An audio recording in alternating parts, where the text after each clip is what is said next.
Is your debt causing you sleepless nights? Knock your debt out with Debt KO. And your debt won't be the only thing keeping you up at night. Debt KO, free impartial advice on all your debt.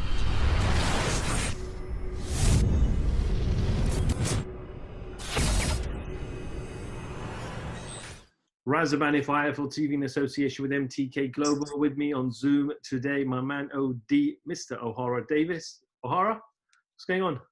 What's up, man? How's things? I'm good. How are you? I'm good. Just in the cinema room. Had a little film on in my friend's house. Hold on, let me show you guys. Actually, can I turn it around? Of course, if you don't mind. Just in the cinema room in my friend's house. So okay. Just having a little film, just watching something here by myself. But always got time for IFL. You know, the best in the business. Appreciate that. Firstly, how's your cat? I heard you. She gave birth today. Yeah, I've got a cat and it literally just gave birth. So I've been trying to find a few people that want cats. So if there's anyone watching this and you want a cat, you can jump in my DMs on Instagram. And if there's any kittens left, you can have one. Ohara, I just want to go back to the weekend. Big domestic great fight. Daniel Dubois up against Joyce. I didn't kind of speak to you before the fight, but what was your kind of thoughts before the fight? Who did you have favourite for the fight? Before the fight, I probably had Joyce. I was probably thinking more Joyce because I know that Daniel Dubois looks a lot better on camera. He looks faster, stronger. And Joyce, listen, I won't lie, Joyce looks a bit awkward. He looks a bit robotic and he doesn't look good. That's the thing about Joyce. He doesn't look good. But when you think about it, you look at what he's done as an amateur, Olympian, and not only did he get there, he got a silver. And I believe he got robbed. He should have got a gold.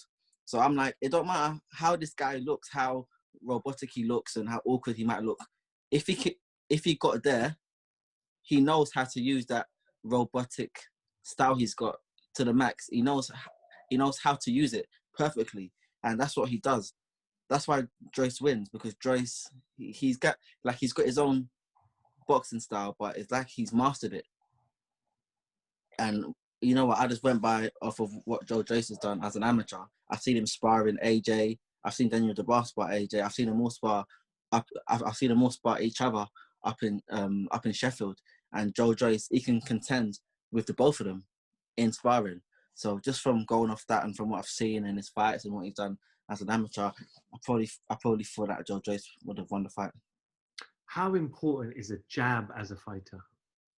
The jab's one of the most. It is the most important punch in boxing. I feel like people don't use their jab enough, but I feel like after watching this fight over the weekend, a lot of fighters are now gonna put that back into their head. Use the jab, work on the jab, perfect that jab, and the jabs is what won him the fight. He was literally throwing that same punch from round one until the end of the fight. He was throwing that same punch, and then as the rounds went on, it just wore him down and down and down, and that's what got him that victory. Let's jump straight into round 10. It wasn't like it was a full jab, but like it was almost like a faint jab. But obviously, bang on the eye that was kind of bruised and swollen. What did you kind of make of Dubois' reaction when he took that knee? When he took the knee, I was shocked. I didn't expect him to take a knee. What I thought to myself at that time is I just thought, you know what, there's only 2 rounds left. And he's up on points on a scorecard. Him being the home fighter. And everyone knew he was up on points on the scorecard. Even if they didn't think he was, he would have been up on points on the scorecard. And I would have thought that he would have just like ran around the ring for 2 rounds and just get the win. That's what I thought at the time. But so that's why I was shocked, because if it was me, I would have thought, you know what, fuck it, I'm probably up on points. I'm gonna just run for 2 rounds. But then again, I'm not feeling what he felt. So I can say here, if it was me, I would be this. But the fact is that it wasn't me. I'm not feeling what he felt. My eye wasn't bad like his eye was. So we can all say things as fans, but we don't know how it is until you're in there. A lot of people said he gave up. A lot of people are saying he hasn't got the heart of a fighter, and a fighter will continue all the way through until they get knocked spark out. A lot of people say he quit. Are people being too harsh on him? Well, how about when I fought Taylor? I didn't hear anyone asking anyone, are they going too harsh on me? I was getting the most stick from everyone, boxers, ex-boxers, coaches, fans, online promoters. I was getting absolutely slaughtered. And you know what? People didn't really give a toss when it was me. But when there's another person, people were like, he's young. Listen, I was young. I was only, how old was I? 25, 25, 24, 25. So I was roughly around the same age that he's at now. So why did I get so much shit given to me, but everyone wants to give him a break? But anyway, like, just me speaking, I feel like the public shouldn't get onto him. They shouldn't give him all the onslaught that he's been getting, because I've been seeing online, he has been getting a bit of onslaught. Not as much as I got, but he's getting some onslaught, which I'm not with. I'm not with anyone saying bad things about fighters online, you know, trolling them, slandering them, because it does affect us mentally. And the thing about me is that I was able to handle it because I've lived a life before boxing. I've been out and about, I've been in the streets, I've lived the road life, and I was a lot more mature when I was his age than what he is. But the thing about Daniel Dubois is I don't think he is as independent as I am, or as you are. I feel like Daniel Dubois is still younger in his mind. He still needs people around him, people to look after him. And I feel like with the boxing public giving him this onslaught, I don't know how he's going to be able to handle it. And, you know, it's going to be hard for him to handle. Not because of the onslaught that he's been getting, but is he able to handle it? And this is a title that it doesn't leave you. People said that I quit 3 years ago, which I did. I come online and I said, yeah, you know what, I quit.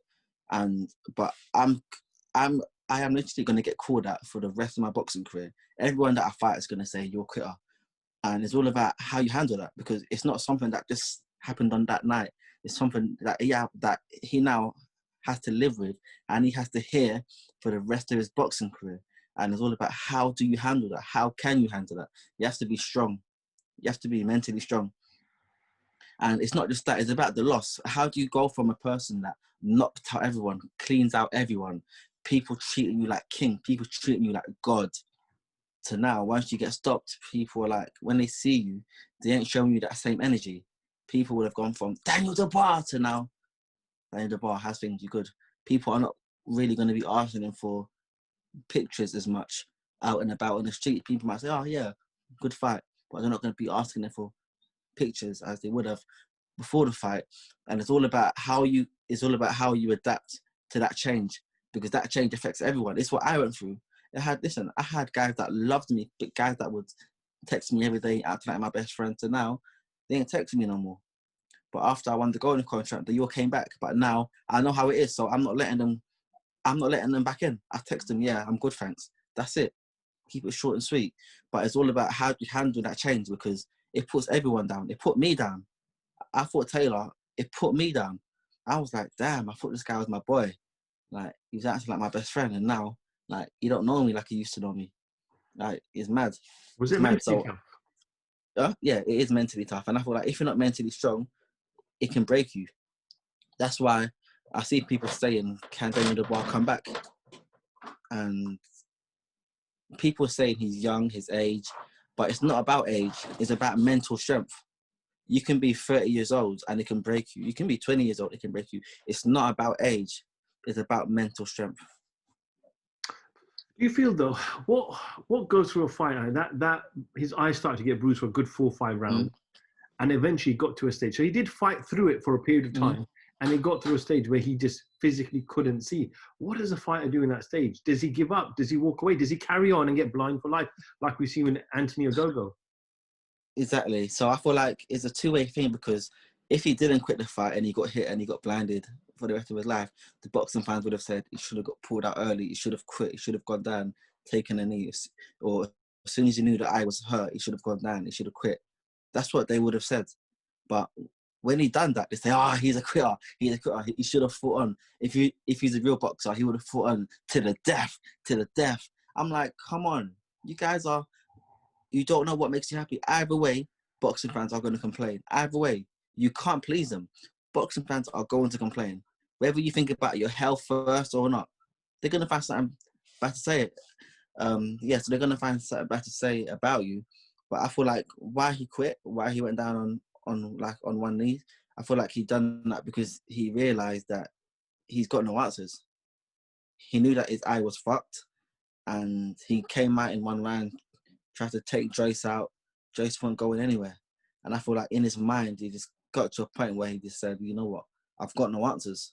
I've got no answers. So I'm going to keep on eating that jab, and I can't knock him out. If I eat that jab for another few rounds, I might get a standing count, then I might be down on points, I might get beat on points. I feel like he just gave up in his mind. I feel like his eye was fucked, but I don't think it was fucked to the extent. Listen, I've seen people that have got bad eyes and they fought through bad eyes. Mike Tyson, when he fought, who did he fight again? When he fought Holyfield, right? When his eye was fucked. He's fought in a few fights where his eye was fucked, but he still fought on through that pain. So sometimes that pain can be fought through. And I believe that in this case, it could have been fought through. But I feel like he gave up because in his mind, he realised, I've got no answers. I've got no plan B. I'm going to lose this fight. And he just gave up in his mind. Obviously, we can't finish without talking about Joe. Great performance by him. He was the underdog. Mm-hmm. The bookies had him, like the odds were crazy towards the end of the fight for Joe to win. Joe hasn't been a professional for very long. We know he's had quite an extensive amateur career. As you said, he was robbed of the gold in the 2016 Olympics, but the doors are open now for Joe to go and fight potentially Usyk, a Chisora, a Dillian White in the not too distant future. Yeah, exactly. Listen, Joe can get far. Joyce can get far, but age isn't on his side, so he has got to rush. But you know one thing, when you look at Joyce, he's, I would call, a one-of-a-kind kind of champion, because Joyce is a nice guy. Like, when you see him, when you meet him in person, when you hear him talk interviews, he's got no spite in him. Joyce, he's got zero spite, and to be a good boxer, you have to have a bit of spite in you. But Joyce, he's got zero spite in him. He's just a nice guy. He's just like a big old teddy bear. He's got no spite. He's always happy, laughing about. He's got nothing bad to say about anyone. I'm like, how does this guy become a champion? That's why I believe that Joyce is the one of a kind, and he can get to the top. I truly believe, but I feel like he has to rush because time ain't on his side. Just quickly, you're the first champion of the Golden Contract. We've got another final this week. Ryan Walsh and Jazza Dickens. Got a prediction? I don't know. I haven't seen any of them fight, to be honest. I haven't seen any of them fight, so I'm a go for a draw. And how's life? How's burgers? How's milkshakes? How's McDonald's? Listen, I'm still eating. As you can see my face, my cheeks getting a little bit bigger, my teeth getting a little bit bigger. So yeah, I'm still out here enjoying life. Okay, cool. Ohara, thank you for jumping on, my man. I know your friend in the background is probably saying, "Hurry up, let's go." We said 10 minutes. Let me give you guys another view of the cinema room. This is what you call goals. This is what I'm gonna have one day. One day, soon come.